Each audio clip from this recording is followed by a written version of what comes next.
Hi everyone, my name is Elvin, and I'm someone who wants to take the opportunity to glorify our Lord Jesus, or properly, his proper name is Yeshua.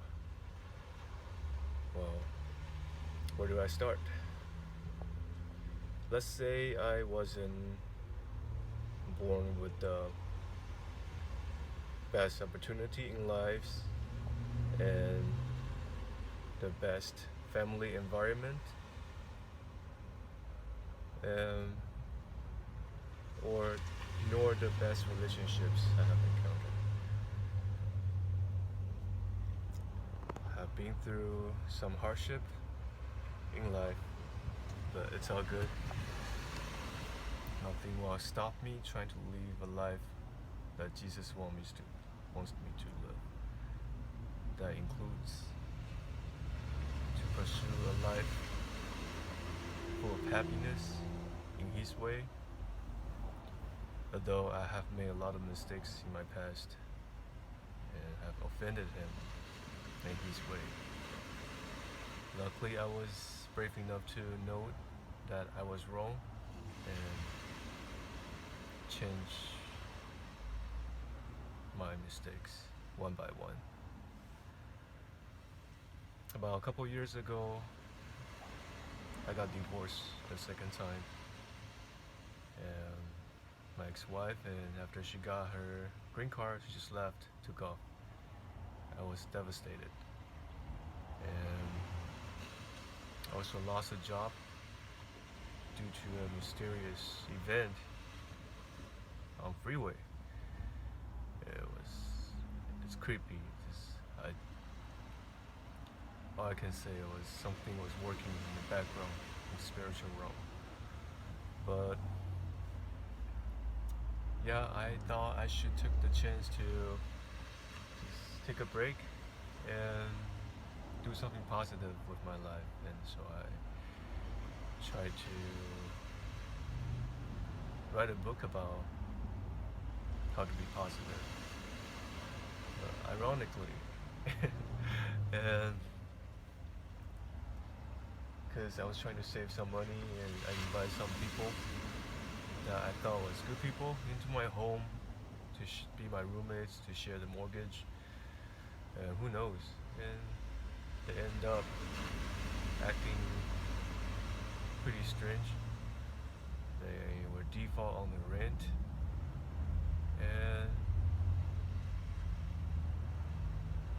I went into a very deep depression all of a sudden. So I went to my aunt's place, and she took me. Very nice of her.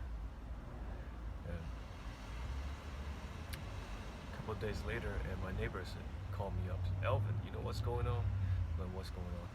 Your attendant was trying to sell your stuff in the garage. I'm like, what?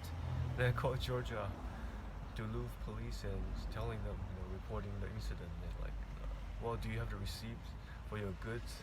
I'm like, what? How can I have the receipts of a sofa I bought a couple years ago?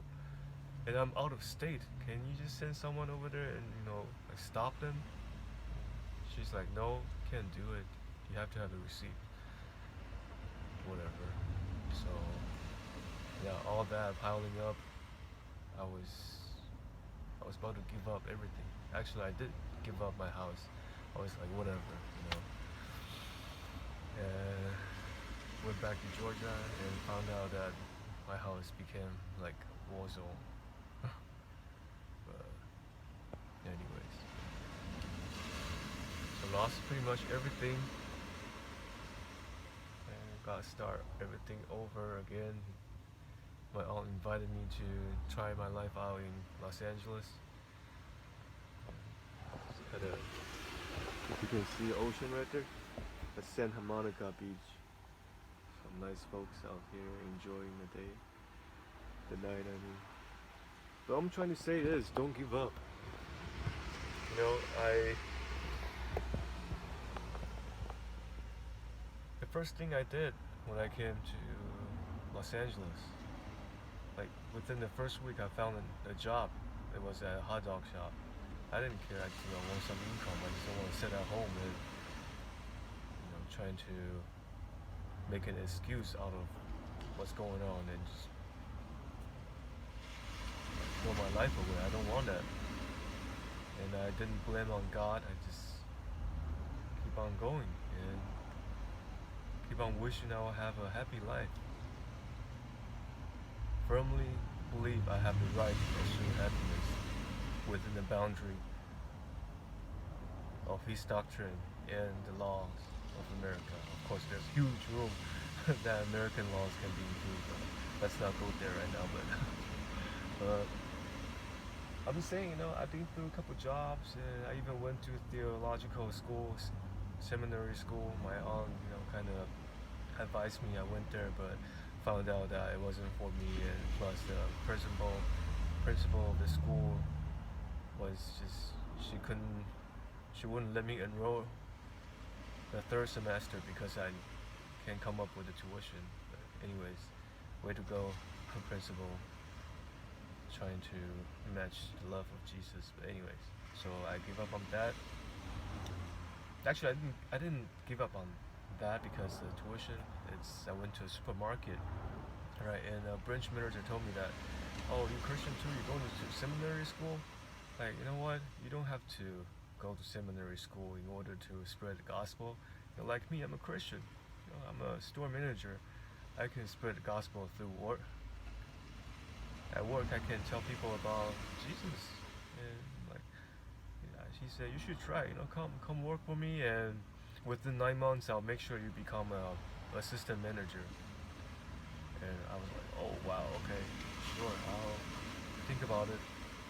And then with the situation of at school and how greedy how pushy the principal was, I was like, okay, fine, give it a try. But I went there, went to the supermarket, and started out as receiver. Funny thing was, 6 months later, I talked to the store manager. Say, hey, wow, time flies. Only a couple months more, it will be 9 months. I was trying to kind of tell him that his promise about making me become an assistant manager. But he was, oh yeah, I remember that. Okay, so I'll do something about it. And about a month later, he said two guys from headquarters, and gave me a test, which only gave me a promotion to become receiving manager. But when I left the company, the last check I looked at the check, my income still the same. So I'm glad I left there. And I'm so glad I left there. Although CR English sucks sometimes, like last week, I think me and my partner's income was only like 200 something. But our best week was more than 1,000, little over 1,000. It was like 6,000, more than 6,000 miles per week. And for about a good 2 months. By the way, I just started become a commercial driver a couple months ago, and our first 2 months was really good. Average out about 850. That's pretty good for beginners. But anyways, what I'm trying to say is don't give up and don't complain about life. If you have the ability, if you have the potential to do things that you think you can make your life better, and for the people who you love, just go at it. Keep on trying, and just love yourself the way you will love Jesus, and love others the way you will love Jesus. I'm not trying to say be a pushover. Of course, people who are trying to bully on you, sometimes you just have to make your decision. Yeah, check it out. This is how I'm going to spend New Year Eve. Actually, tomorrow's New Year Eve, but got my bed right here, and there are stores nearby, not too far away, but yep, God bless.